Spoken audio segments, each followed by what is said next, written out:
बिस्मिल्लाहिर्रहमानिर्रहीम, अस्सलाम वालेकुम। आज की इस वीडियो में बड़े अहम इशू के ऊपर बात करेंगे। नैब को लंदन की हाई कोर्ट ने 4 अरब रुपए का जुर्माना कर दिया। ब्रॉडशीट कंपनी ने नैब के ख़िलाफ़ सू किया था लंदन की हाई कोर्ट में, और उसके बाद इस जुर्माने के फ़ैसले के बाद पाकिस्तान के असासे ज़ब्त कर लिए गए। लंदन में जो पाकिस्तानी हाई कमीशन के मलकियत जो 4 अरब रुपए से ज़ायद के असासे थे। अब इस डेवलपमेंट के बाद मफरूर मुजरिम नवाज शरीफ और पाकिस्तान के अदालती भगोड़े का एक बयान सामने आया कि नैब इंतहाई नाअहल है, नैब सियासी इंतकाम का इदारा बन चुकी है। ये 4 अरब रुपए ये कौम की इमानत थी, ये कौमी ख़जाने पर डाका मारा गया, इसका हिसाब तो देना होगा। क्या ये इमरान नियाज़ी के बाप का पैसा था? ये अवाम के गरीब अवाम के टैक्सों का पैसा था जो गरीब अवाम पर लगना चाहिए था।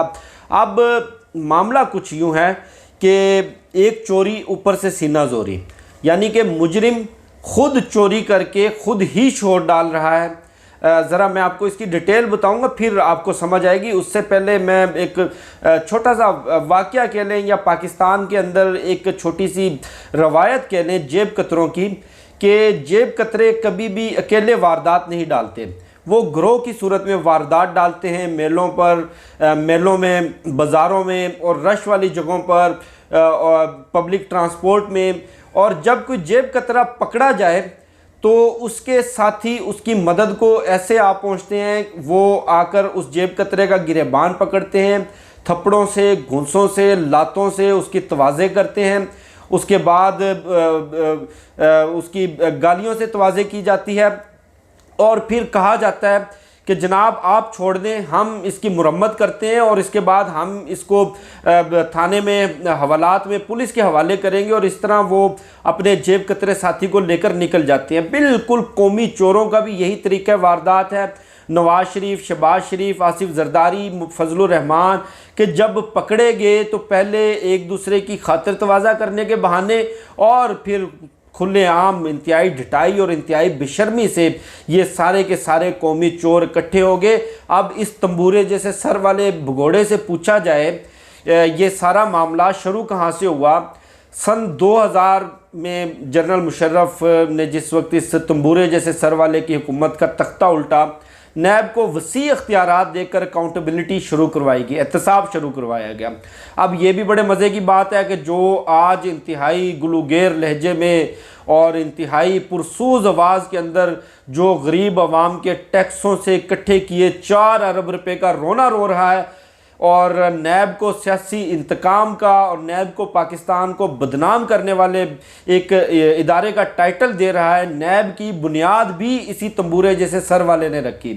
1997-98 में नैब आर्डीनेंस यही लेकर आया। अब जनरल मुशर्रफ ने जब नैब को वसी इख्तियारात दिए तो लंदन की एक कंपनी, ब्रॉडशीट कंपनी के साथ मुआहदा किया गया कि आप ये जितने भी कौमी चोर हैं, नवाज शरीफ और मरहुमा बेनज़ीर भुट्टो, अल्लाह पाक उनको उनकी मगफिरत फरमाए, और आसिफ अली जरदारी, आपको याद होगा स्विस बैंकों का मामला, उसके अलावा एक हार का मामला और सरे महल का मामला। जनरल मुशर्रफ ने ब्रॉडशीट कंपनी से मुआहदा किया कि जितनी भी गैर मुल्की जदादें, गैर मुल्की असासे पाकिस्तान से पैसा चोरी करके ये कौमी चोर लेकर गए हैं, आपने उन असासों का सुराग लगाना है और जो रिकवरी होगी उस रिकवरी में से टोटल 20% ब्रॉडशीट कंपनी को अदा किया जाएगा।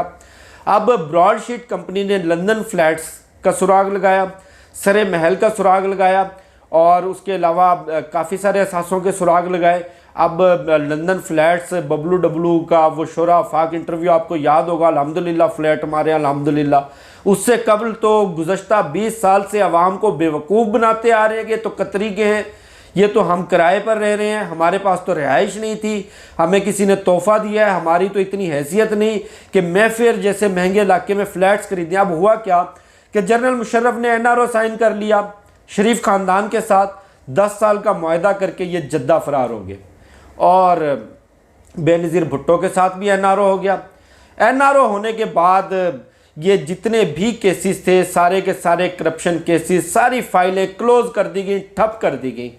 अब 2008 में, गालबन 2008 में ब्रॉडशीट कंपनी ने लंदन की हाई कोर्ट में केस दायर कर दिया कि जनाब हमने इतनी मेहनत की थी, हमने असासों का सुराग लगाया, हमारा हुकूमत पाकिस्तान के साथ सॉवरन गारंटी के साथ ये मुआहदा मौजूद है कि जितनी रिकवरी होगी उसका 20% दिया जाएगा। जब असासों का सुराग हम लगाकर ले आए कि चोरी के पैसे से ये अरबों खरबों के असासे बनाए गए, तो हुकूमत पाकिस्तान इन पर कार्रवाई क्यों नहीं कर रही।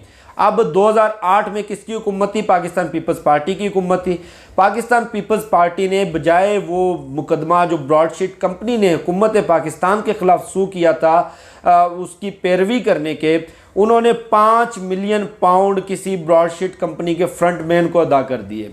अब ब्रॉडशीट कंपनी कहती है कि हमें वो 5 मिलियन पाउंड कभी नहीं मिले, यानी कि वो भी जरदारी ने कौमी ख़जाने से निकाल कर अपनी जेब में डाल लिए।